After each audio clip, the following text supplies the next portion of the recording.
ରାତିରେ ପଲ୍ଲବୀଙ୍କୁ ଥାନାରୁ ଫୋନ୍ ଆସିବ ଆଉ ଆଇଏସ୍ସି ସାର୍ କହିବେ ତମେ ଇମିଡିଏଟଲି ଥାନାକୁ ଆସ। ତାପରେ ପଲ୍ଲବୀ କହିବେ ଓକେ। ତାପରେ ଆଦର୍ଶ କହିବେ ଯିବାକୁ ପଡ଼ିବ ନା ଏବେ। ତାପରେ ପଲ୍ଲବୀ ମୁଣ୍ଡ ହଲେଇ ହଁ କହିବେ। ପୁଣି ଆଦର୍ଶ କହିବେ ଓକେ ଶୀଘ୍ର ରେଡ଼ି ହୁଅ, ମୁଁ ତମକୁ ନେଇ ଛାଡ଼ି ଆସିବି। ତାପରେ ପଲ୍ଲବୀ କହିବେ I am so sorry Adarsh. ତାପରେ ଆଦର୍ଶ କହିବେ okay police madam, it's a duty. ଆଉ ସେପଟେ ନୀଲମ ରୁବିକୁ କହିବେ ବାସ୍ ମାମା ଦିସ୍ ଇଜ୍ ଟୁ ମଚ୍। ସେ ପଲ୍ଲବୀ ନିୟମ ଭାଙ୍ଗିଲା ବୋଲି ତା ପାଇଁ କିଛି ବି ପନିଶମେଣ୍ଟ ନାହିଁ, କିନ୍ତୁ ମୁଁ ଟିକେ ଡେରିରେ ଉଠି ପଡ଼ିଲି ବୋଲି ତମ ଭଉଣୀ ସମସ୍ତଙ୍କ ସାମ୍ନାରେ କେତେ କଥା ଶୁଣେଇଦେଲେ। ତମେ ଏସବୁ କେମିତି ଚୁପ୍ ରହିପାରୁଛ ମାମା, କେମିତି ଚୁପ୍ ରହିପାରୁଛ? ତାପରେ ରୁବି କହିବେ ତୁ କ'ଣ ଭାବୁଛୁ ମୋତେ ଖରାପ ଲାଗୁନି ଏ କଥା? କିନ୍ତୁ ତୁ ଚିନ୍ତା କରନି, ବେଲେ ବେଲେ ଖରାପ ସମୟ ପଡ଼ିଲେ ମଣିଷକୁ ଏମିତି ପରିସ୍ଥିତିକୁ ସାମ୍ନା କରିବାକୁ ପଡ଼ିଥାଏ। ମାୟା ମୋ ସାନ ଭଉଣୀ ହେଇ ମୋତେ ଡୋମିନେଟ୍ କରି କଥାବାର୍ତ୍ତା କରୁଛି। ଏ କଥା ମୋ ଇଗୋକୁ ବହୁତ ହଟ୍ କରୁଛି, କିନ୍ତୁ ମାୟାକୁ ପୁଣି ଥରେ ମୋ କଣ୍ଟ୍ରୋଲକୁ ଆଣିବି ସେ ବାଟ ମୋତେ ବହୁତ ଭଲ ଭାବରେ ଜଣା।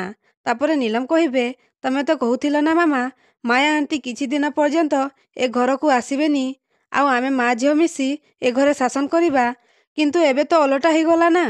ଖାସ୍ ମୋ ହଜବେଣ୍ଡଙ୍କର ଗୋଲାମୀ କରିବାକୁ ପଡ଼ିବନି ବୋଲି 2 ବର୍ଷ ହେଲା ଏଠି ସେଠି ବୁଲି ବୁଲି ଆସି ଶେଷରେ ଏଇଠି ପହଞ୍ଚିଛି।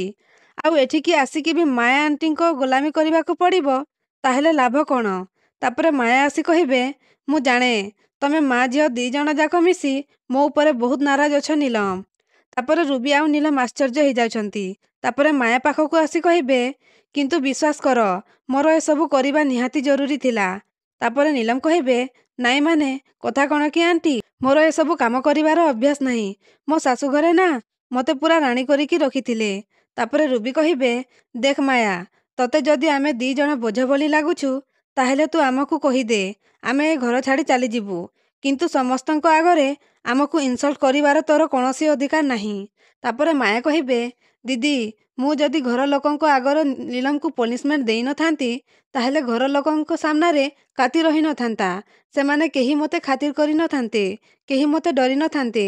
ଏ ଘରେ ମୋର ଆଗରୁ ଯୋଉ ଦବଦବା ଥିଲା ତାକୁ ଫେରେଇ ଆଣି ସମସ୍ତଙ୍କ ସାମ୍ନାରେ ଉଦାହରଣ କରି ଠିଆ କରିବା ମୋର ନିହାତି ଦରକାର ଥିଲା। ତାପରେ ରୁବି କହିବେ ଉଦାହରଣ ଦେବାର ଥିଲା ତାହେଲେ ତୁ ଆଜି ପଲ୍ଲବୀକି କାହିଁକି ପନିଶମେଣ୍ଟ ଦେଲୁନି?